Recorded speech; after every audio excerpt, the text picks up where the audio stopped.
Ciao a tutti e bentornati su Red Black Insights.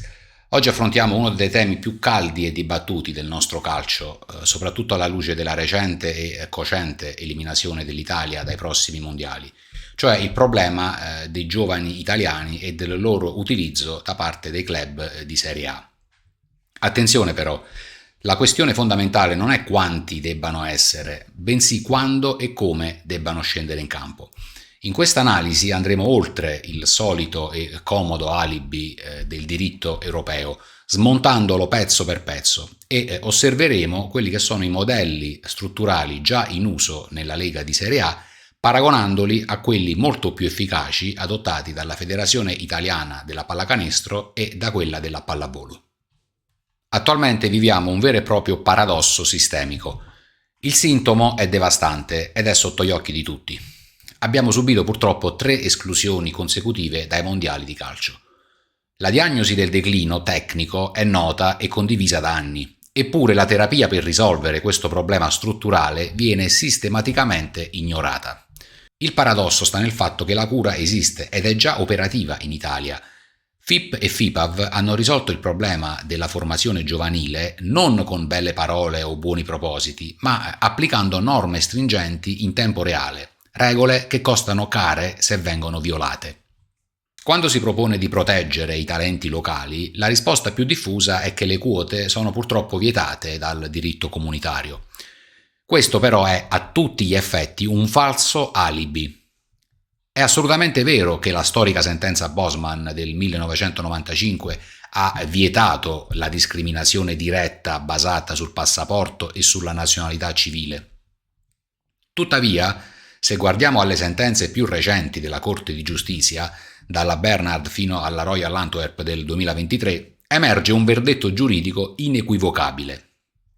Le restrizioni basate sulla formazione sportiva sono perfettamente legali e compatibili con il diritto europeo, a patto però che perseguano lo scopo legittimo di sviluppare i giovani talenti a livello locale. L'articolo 165 del Trattato europeo protegge infatti quella che è la specificità dello sport. Per muoversi dentro queste regole, basket e volley hanno operato un capolavoro di ingegneria normativa, ridefinendo di fatto cosa significhi essere italiano. Hanno separato la cittadinanza anagrafica, che si scontra contro il muro della discriminazione illegale per la UE, dalla cittadinanza sportiva, basata invece sul percorso formativo. In questo sistema il passaporto non conta assolutamente nulla, contano invece gli anni trascorsi nel vivaio. Un ragazzo straniero che cresce nelle nostre accademie giovanili supera il filtro legale e diventa a tutti gli effetti un atleta di formazione italiana, mentre un professionista importato senza questo percorso sarà considerato straniero, indipendentemente dai passaporti che possiede. E il calcio cosa fa? Il calcio si affida all'illusione burocratica della lista dei 25. La norma impone ai club di Serie A di registrare stagionalmente in agosto 4 giocatori formati nel club e 4 formati in Italia. Ma qui si crea un enorme cortocircuito. L'oggetto del vincolo infatti è solo la registrazione. Nella realtà della partita poi l'allenatore è liberissimo di schierare in campo 11 stranieri senza subire la minima sanzione. Se una squadra non ha abbastanza giocatori formati, l'unica conseguenza è che la sua rosa si riduce a 23 o meno elementi, ma la domenica in campo non cambia assolutamente nulla. Ora spostiamoci sul parquet e guardiamo come si comporta invece la pallacanestro. Qui non ci sono liste estive che tengano, il controllo avviene meticolosamente gara per gara. Con la formula del 5+5 le società sono obbligate a iscrivere al referto almeno 5 atleti di formazione italiana per ogni singola partita. La differenza è abissale perché qui la moral suasion è superflua di fronte a una sanzione devastante. Chi non rispetta infatti questa quota subisce un'ammenda di 50.000 euro per ogni atleta mancante, a cui però si aggiunge la sconfitta a tavolino per 0-20. La pallavolo si spinge ancora oltre, adottando un vincolo dinamico in tempo reale, direttamente sul campo di gioco. In Superlega vige invece una regola ferrea. In ogni singolo momento del gioco, durante ogni scambio o rotazione, almeno 3 atleti su 7 presenti sul parquet devono possedere la cittadinanza sportiva italiana. 0 scappatoie.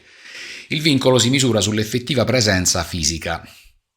Non c'è modo di rispettare la norma sulla carta per poi aggirarla durante l'azione.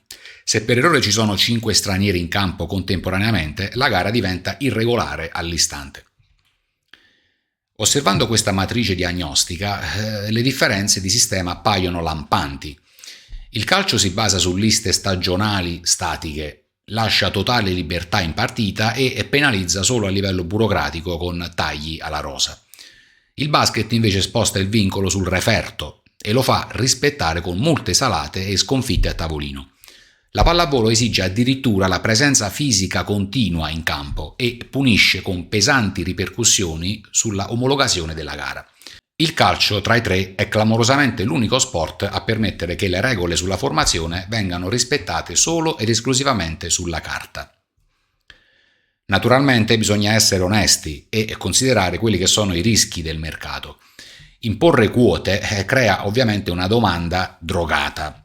Il precedente storico inglese sulle regole dei formati localmente, così come le prime fasi del basket italiano, ci insegnano che se imponiamo l'uso di atleti locali senza prima aver allargato il bacino dell'offerta, si genera inflazione. I giocatori formati diventano artificialmente rari e costosi e i prezzi dei loro cartellini e dei loro stipendi schizzano verso l'alto, senza un reale corrispettivo tecnico. E allora, per evitare questa inflazione, quello che è il nostro playbook strategico deve implementare semplicemente 3 anticorpi fondamentali, capaci di creare un ecosistema sostenibile. Il primo pilastro è una definizione inclusiva che rende il passaporto irrilevante. Investendo sui giovani stranieri cresciuti nel nostro vivaio, il bacino si allarga. Il secondo pilastro è la progressività per categorie. Imponendo obblighi molto più rigidi, scendendo di livello come in Serie B o A2, si garantisce ai talenti spazio e valorizzazione ancor prima che arrivino in Serie A. Il terzo pilastro è una solida training compensation, cioè un meccanismo strutturato che rende economicamente razionale e vantaggioso per i club produrre talenti in casa, premiandoli economicamente per il lavoro di formazione. Mettendo tutto a sistema, scopriamo come un vincolo rigido per i formati, combinato con il decreto crescita, crei l'ecosistema perfetto.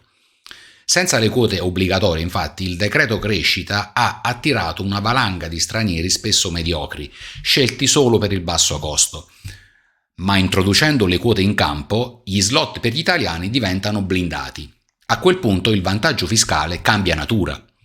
Serve esclusivamente per riempire i pochi slot rimasti con campioni d'eccellenza provenienti dall'estero. In questo modo l'Italia torna ad attrarre l'élite del calcio mondiale, costringendola però a coesistere e a far crescere sul campo i nostri migliori talenti nazionali.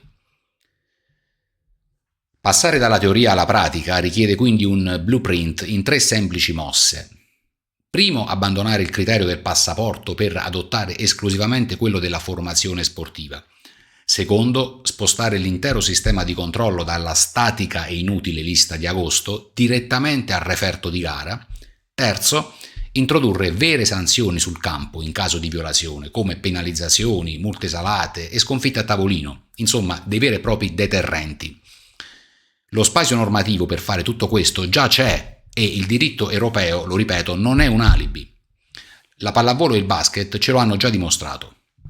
Applicarlo nel calcio è semplicemente una scelta politica e le scelte, come abbiamo amaramente imparato, portano sempre delle conseguenze.